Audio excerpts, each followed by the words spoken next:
Hello दोस्तों, कैसे आप सब लोग। आशा करता हूँ सब ठीक होंगे। आज हम जनरेशन ऑफ कंप्यूटर की पीढ़ी के बारे में बात करेंगे। इसमें अभी तक 5 पीढ़ियाँ विकसित हुई है कंप्यूटर की। इसमें पहले में वैक्यूम ट्यूब का प्रयोग, दूसरे में ट्रांजिस्टर, तीसरे में आईसी चिप, चौथे में माइक्रो प्रोसेसर और पांचवें में एआई आर्टिफिशियल इंटेलिजेंस का प्रयोग किया गया है। अगर ये आपको पीडीएफ प्राप्त करना हो तो वीडियो पूरा देखें। मैं आपको बीच में बताऊंगा किस प्रकार से आप इसका पीडीएफ डाउनलोड कर सकते हैं, किस प्रकार आप इनका पीडीएफ डाउनलोड कर सकते हैं। देखते हैं, मैंने फर्स्ट टेबल बना रखी है जिसमें लिखा हुआ है पीढ़ी कब से कब तक और आविष्कार तथा प्रयोग। और इसमें देख सकते प्रथम पीढ़ी में हमारा हुआ था 1946 से 1956 तक, जिसमें वैक्यूम ट्यूब का प्रयोग किया गया था। द्वितीय पीढ़ी हमारी आई थी 1956 से 1964 तक, जिसमें ट्रांजिस्टर का प्रयोग किया गया था। तृतीय पीढ़ी में 1964 से 1971 में आई थी, जिसमें आईसी इंटीग्रेटेड सर्किट का प्रयोग किया गया था। चौथी पीढ़ी में 1971 से 1995 तक माइक्रो प्रोसेसर का प्रयोग किया गया था। और पांचवी पीढ़ी जो भी चल रही है, जो कि 1995 से अभी तक चल रहा है, अति उन्नत माइक्रो प्रोसेसर। हम इसमें बारी बारी से सभी पीढ़ियों के बारे में पढ़ेंगे। पांचवी पीढ़ी के बारे में हम इसमें बारी बारी से हर चीज़ पर नज़र डालेंगे। तो देखते हैं प्रथम पीढ़ी। यह है हमारी प्रथम पीढ़ी, जिसमें वैक्यूम ट्यूब आया था, जो कि 1940 से 1956 के बीच चली। प्रथम पीढ़ी वैक्यूम ट्यूब की हमारी 16 साल तक चली। इसमें वैक्यूम ट्यूब का प्रयोग किया जाता था, जिसकी स्टोरेज डिवाइस मैग्नेटिक ड्रम हुआ करता था, जिसकी गति 333 माइक्रो सेकेंड होती थी। और इसका operating system batch operating system पर आधारित था। इसमें मशीनरी भाषा बाइनरी नंबर 0 और 1 का प्रयोग किया गया था। इसकी विशेषता सीमित मुख्य स्टोरेज क्षमता होती थी। इसकी जो स्टोरेज क्षमता थी वो बहुत कम होती थी। यह मंद गति से इनपुट आउटपुट लेता था, बहुत धीरे धीरे इसमें अपन इनपुट और आउटपुट की प्रक्रिया होती थी। इसका उपयोग मुख्यतः वैज्ञानिक और सामान्य व्यापारिक सिस्टम के लिए किया गया था। इसमें एनिएक, यूनिएक, मार्क 1 जैसे कंप्यूटर थे। आप चित्र में देख सकते हैं इस प्रकार के कंप्यूटर हुआ करते थे। आपने अगर हमारी पिछली क्लास कंप्यूटर का इतिहास नहीं देखा हो तो आप डिस्क्रिप्शन में लिंक के द्वारा देख सकते हैं, और मैं उसका आई बटन में भी जिक्र कर दूंगा, जिससे आप वहां से भी देख सकते हैं। अब वैक्यूम ट्यूब इस प्रकार का दिखता था, आप चित्र में देख सकते हैं। अब इसके पीढ़ियाँ कंप्यूटर की पहली पीढ़ी के कंप्यूटर मुख्य 4 आए थे, जिसका नाम मैंने नीचे चित्र के नीचे दिया हुआ है, जो कि एनिएक, यूनिएक, IBM 360 और ADVSC है।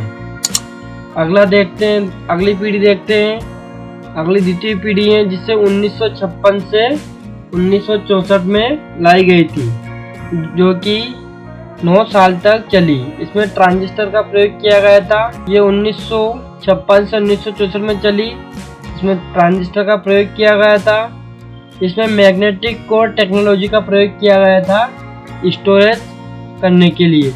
इसका गति 10 माइक्रो सेकेंड होता था। इसमें मल्टीटास्किंग, टाइम शेयरिंग का आ गया था।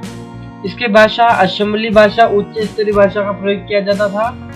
इसकी विशेषता ट्रांजिस्टर का उपयोग आरंभ हो चुका था। इस पीढ़ी में आकार और ताप में कमी होती थी। पुराने जो प्रथम पीढ़ी के कंप्यूटर थे उनमें कई वैक्यूम ट्यूब का प्रयोग किया जाता था, जिससे उसकी ताप में और आकार में काफ़ी बड़े हुआ करते थे। वह प्रथम पीढ़ी कंप्यूटर एक कमरे के आकार के बराबर हुआ करते थे। यह तीव्र और विश्वसनीय हो गए थे। इनका उपयोग व्यापक प्रयोग व्यवसाय में, इंजीनियरिंग डिजाइन में और इन्वेंट्री फाइलों का अपडेशन करने में किया गया था। इस प्रकार के एक टेबल के आकार के हो गए थे इसमें कंप्यूटर। ट्रांजिस्टर कुछ इस प्रकार के होते हैं, इसमें 3 तार लगे हुए होते थे, देख सकते हैं चित्र में। प्रथम पीढ़ी में कुछ कंप्यूटर आए हैं जिसके नाम मैंने नीचे दिए हुए हैं, आप देख सकते हैं। अगला पीढ़ी देखते हैं। अगली पीढ़ी तीसरी पीढ़ी, तृतीय पीढ़ी, जो कि 1964 से 1971 में आई थी, जिसमें आईसी का प्रयोग किया गया था। यह पीढ़ी 7 साल तक चली। इसमें इंटीग्रेटेड सर्किट या आईसी चिप का प्रयोग किया गया था।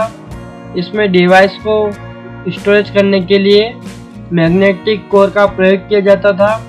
इसकी गति 100 नैनो सेकेंड के बराबर हो चुकी थी, मगर इसकी स्पीड काफ़ी धीरे धीरे समय के साथ बढ़ती गई। ऑपरेटिंग सिस्टम रियल टाइम और टाइम शेयरिंग का इसमें उपयोग किया गया था। इसकी भाषा फोर्टान व कोबाल आदि थी।